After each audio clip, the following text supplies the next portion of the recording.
So, for those watching the video version of the podcast, it's Closer to Indigo by Maria Koropecki. I'm holding the book up here. It's a beautiful purple to violet. The main character, Maria, who is you, but not you, Right. started out as you, and took on a life of her own, which I think is awesome. So, the Camino. Yeah.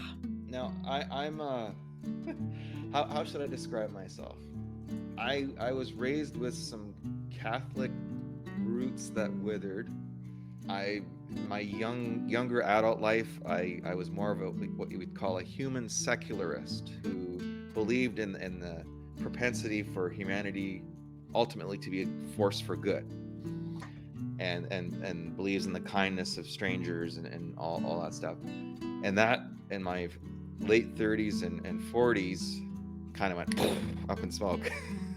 And I became a very cynical person, largely due to a combination of bad social interactions, but that doesn't quite describe it well enough, and also just too much attention to the media and politics and those sort of things. I've come around to a much better place in the last little bit with my, it wasn't quite a Camino, but I went to Madeira to work with a coach and did a weekend retreat, not dissimilar to like an ayahuasca retreat in South America, but more of a Scottish flair, I guess you'd say.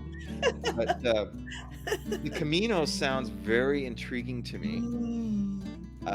What like your family offered it to you? You obviously didn't have to accept, right?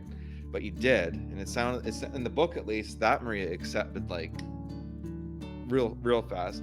Did you have doubts? Did you have concerns? Were you excited but afraid, or were you hesitant and had to be talked into it, or what was? How did you respond to?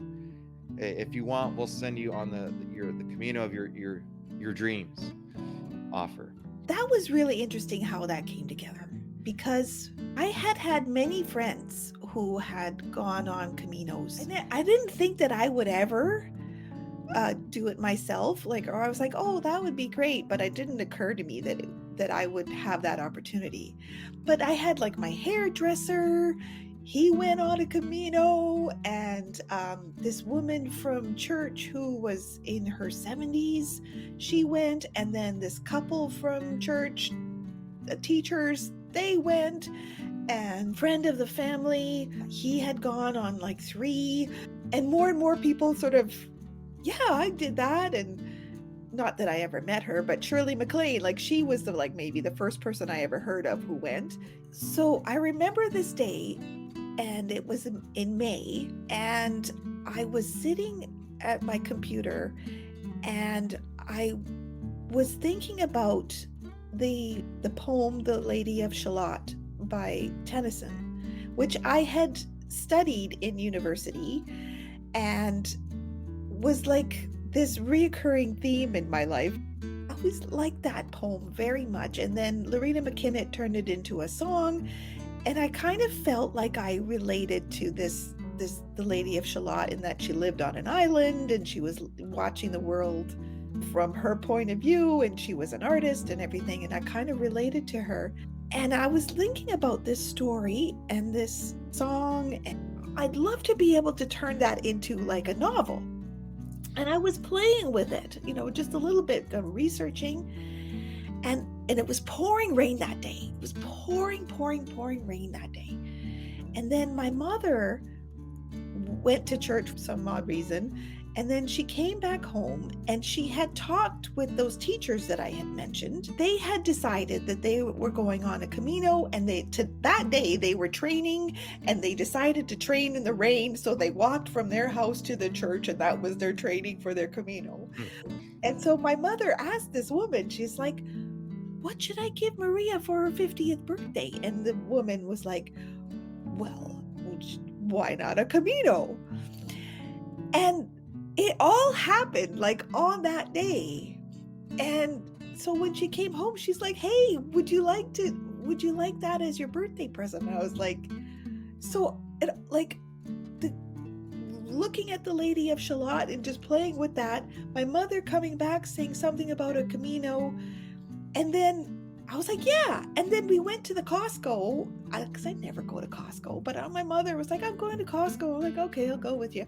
And then the teachers were there and it was like, hey, hi. And so I was like, well, that's something. There's something there. And then I wrote about that actually in the book. That's Yes. and it was like so natural, and it was just sort of out of the blue, but it kind of like it just fit, and it was like I have to, and I'm so glad I did, because so that was May of 2019. I went in September of 2019, and then by March 2020 the pandemic hit, and so everybody was like, you know, back home, and nobody was traveling for a couple of years, right? So I snuck it in, and there was like this urgency. It was like, I have to go, and I'm so glad I went.